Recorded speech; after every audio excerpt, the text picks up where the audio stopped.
Hi everybody, how's it going? Today we are going to go over the newest collab in the world of Monster Strike. It is the second edition of JoJo's Bizarre Adventure.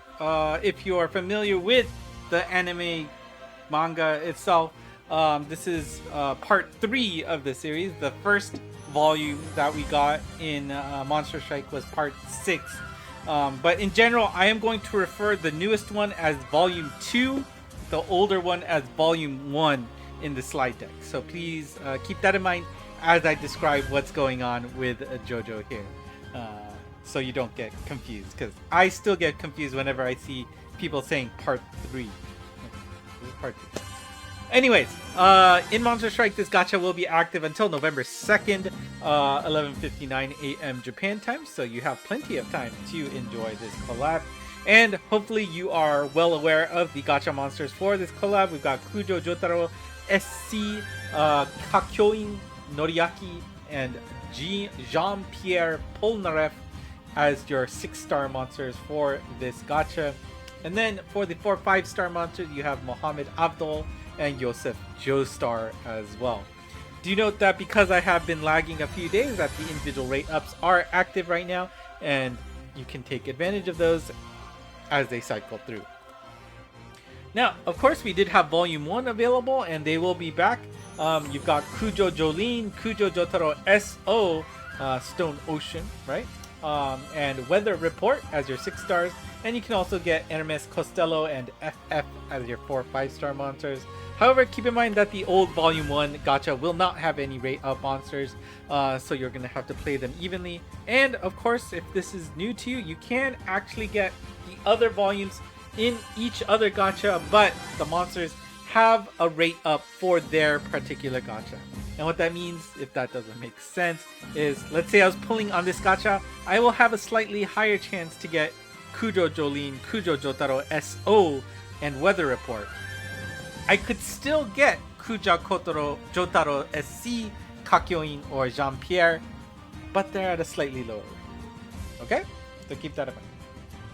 Now, a summary of all the monsters so far based on GameWith. If you don't know what GameWith is, very popular resource to just get data on Monster Strike, and they do rank the monsters all the time. You can see that the biggest winner right now appears to be Kuja Jotaro SC. He has a 9.0 rating on GameWith. Kakyoin Noriaki has an 8.5, and Jean-Pierre has a 7.5. But what is important to note is the 5-star monsters. Mohammed Abdul has an 8.0, and you've heard me say it in the past. In general, you tap out at 7.5 for a decent monster, for a 5-star monster. So the fact that it does push it up to an 8.0 does mean it is well worth getting at least 1 copy, if not 2, in your box. So please keep that in mind if you are on the fence of gachaing at all. Always at least get the 4 5-star monsters in your box. And for the paid pack monster Iggy, he currently has a 7.0 rating. And of course, you remember that Kujo Jolene, Jotaro SO, and Weather Report, they got a new Transcension Kai with them, and their rating is 8.0, 8.0, and 7.5 respectively.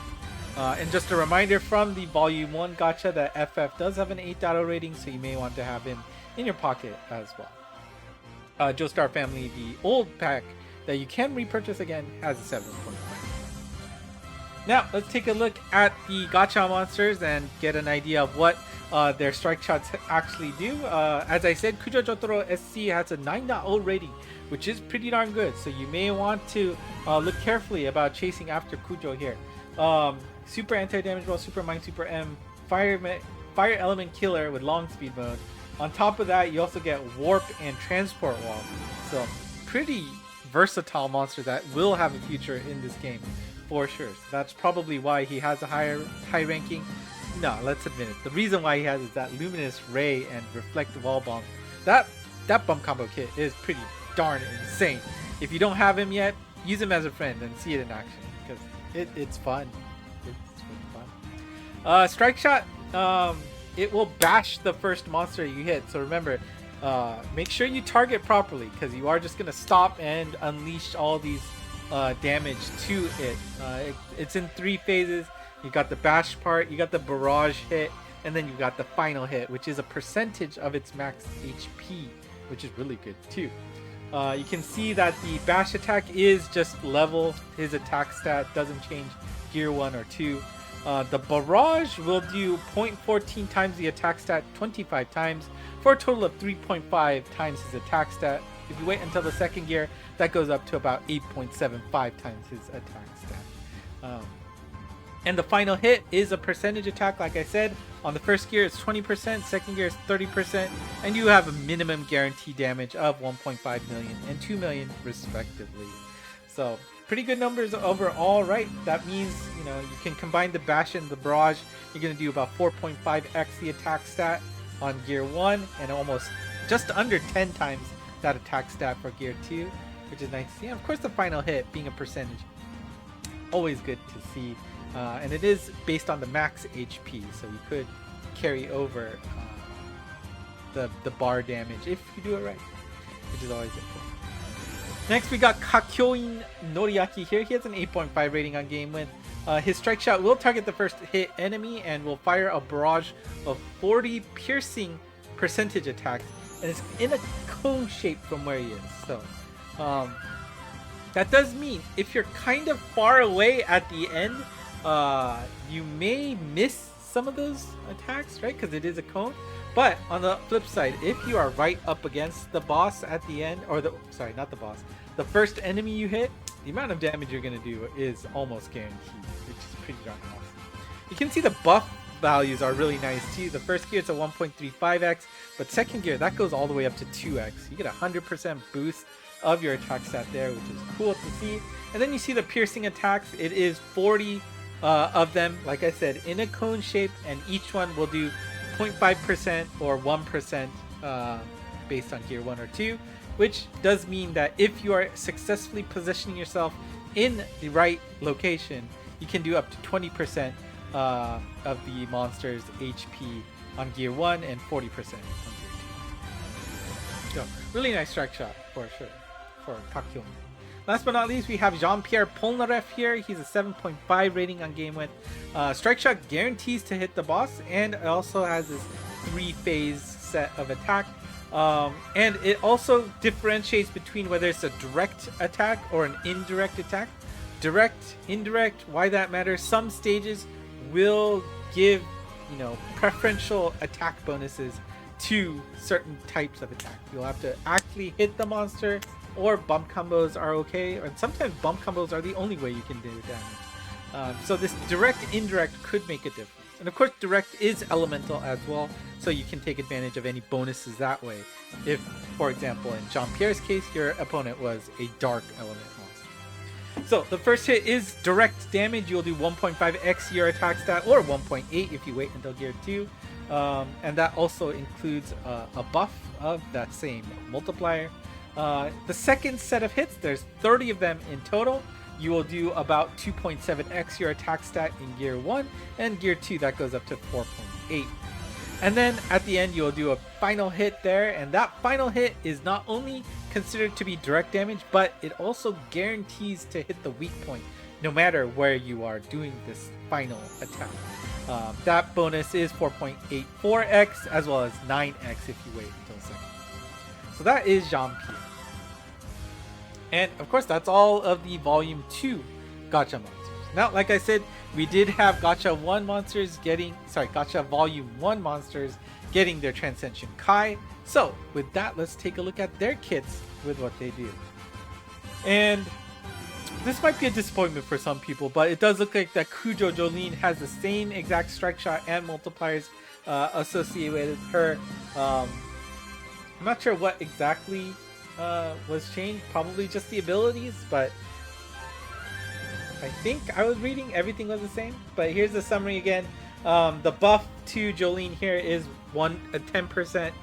The first hit does 10% more based on her attack stat.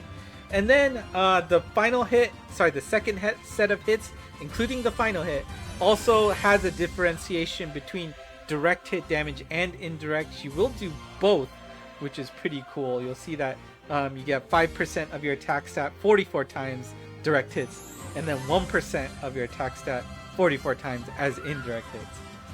And then your final hit will scale based on the number of hits you had before Jolene does her final strike shot animation. Right? So you're going to want to bring monsters with Jolene that does give the opportunity to hit a lot of monsters multiple times. The hit limit is 200, but you follow that formula there to get your multiplier for Jolene. In addition, your invincibility is 4 turns, and that invincibility does not count the turn that Jolene uses her strike. Second gear, you see the buff goes up to 30% for the self buff and the first hit.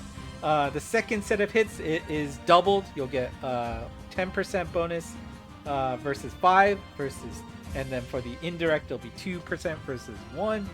The final hit is just a slight tick up, not only with the multiplier, which is 6 times and 1.5 times for direct and indirect respectively, but the formula to take advantage of the hit limit is also different.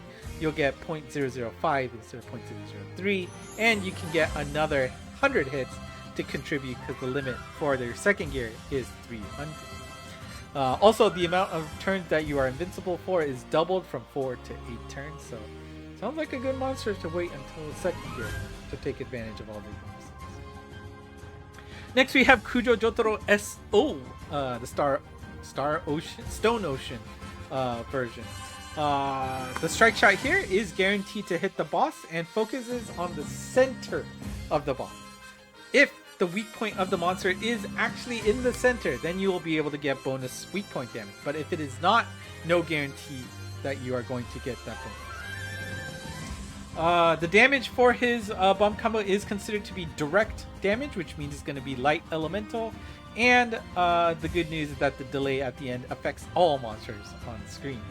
The first gear will give you a buff of 30%. Your follow-up is 11x your strike, your attack bonus, attack value, and then your delay is 2 turns. On the second gear, the buff is 80%. Your follow-up is 15 times,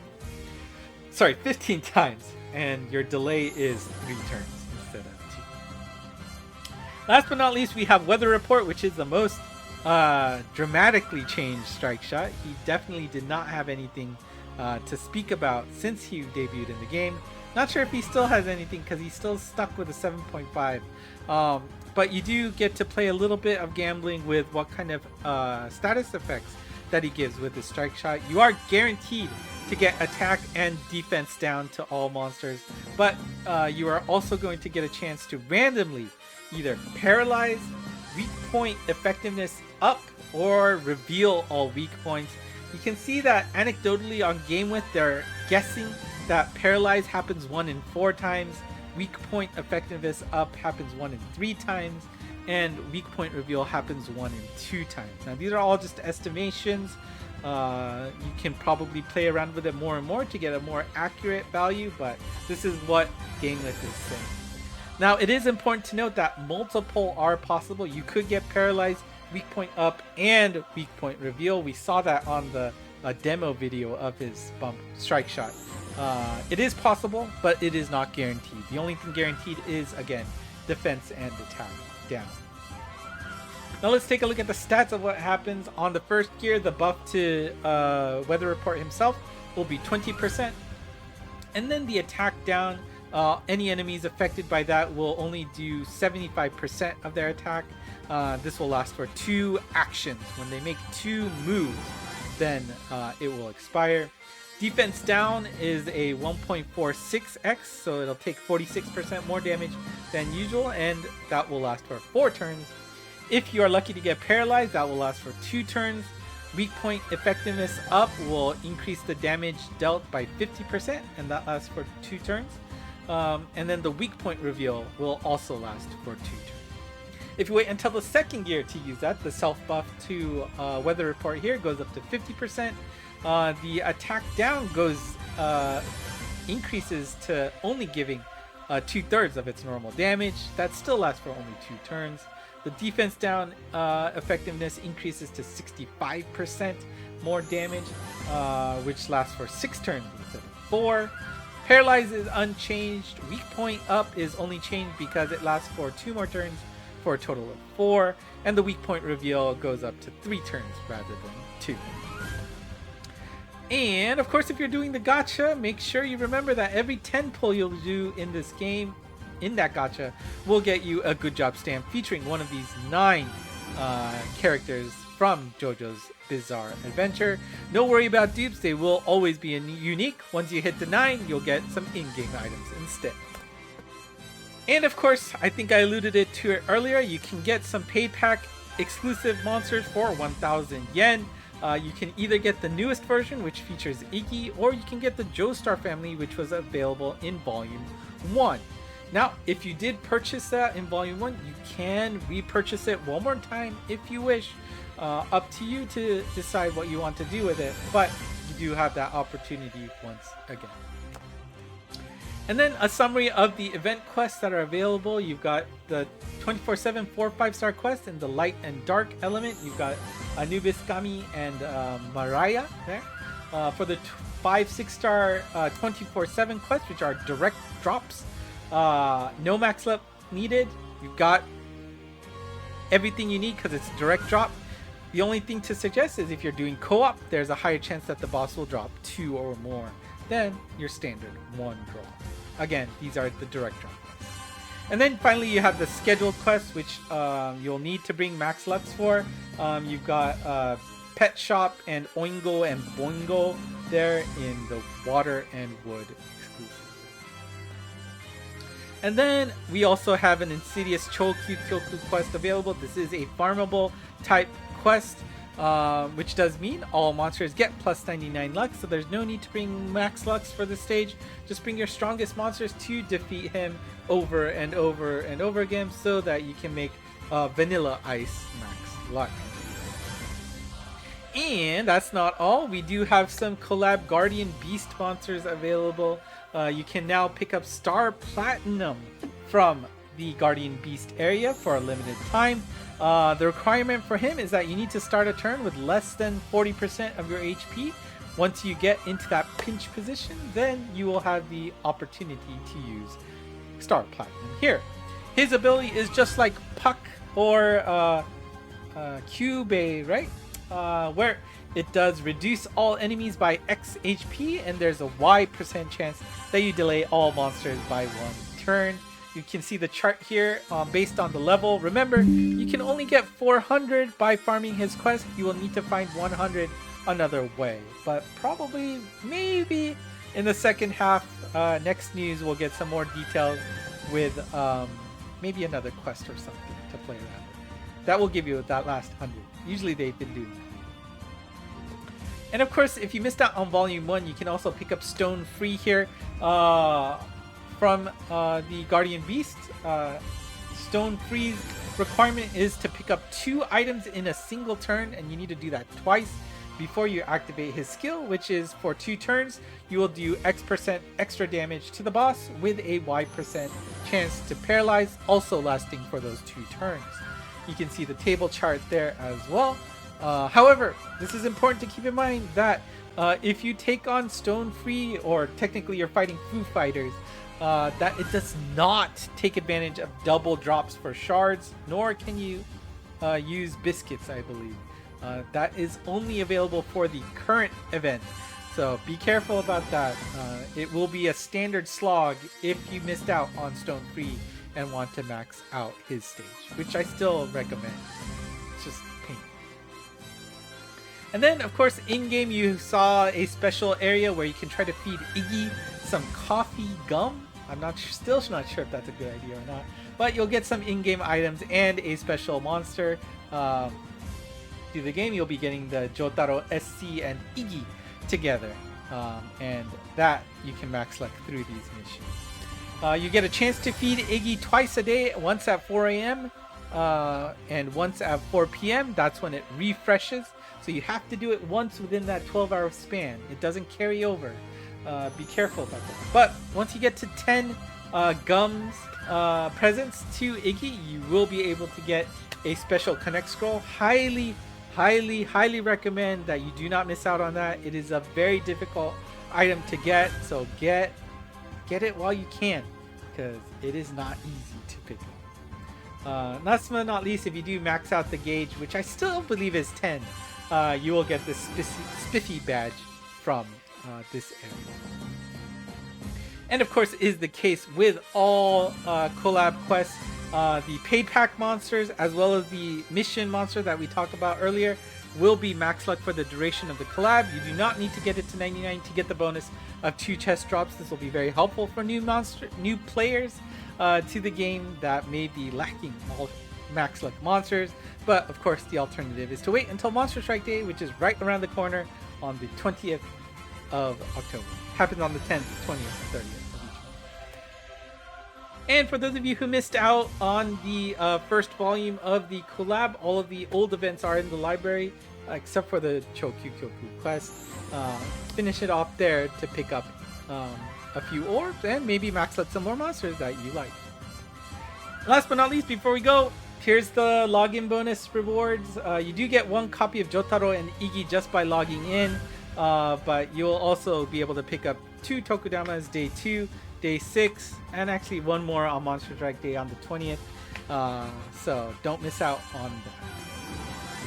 And that is it for JoJo's Bizarre Adventure. If you like what you saw, do consider hitting the like button and subscribing below. ENG Monst on Twitter has the latest and greatest news, from myself in English, so don't miss out on that. And of course, the Discord channel. Talk with other folks who love the game and speak English as well. That's it for me tonight. Thank you for watching. Look forward to the gacha video, which should be coming very soon. Until next time. Bye.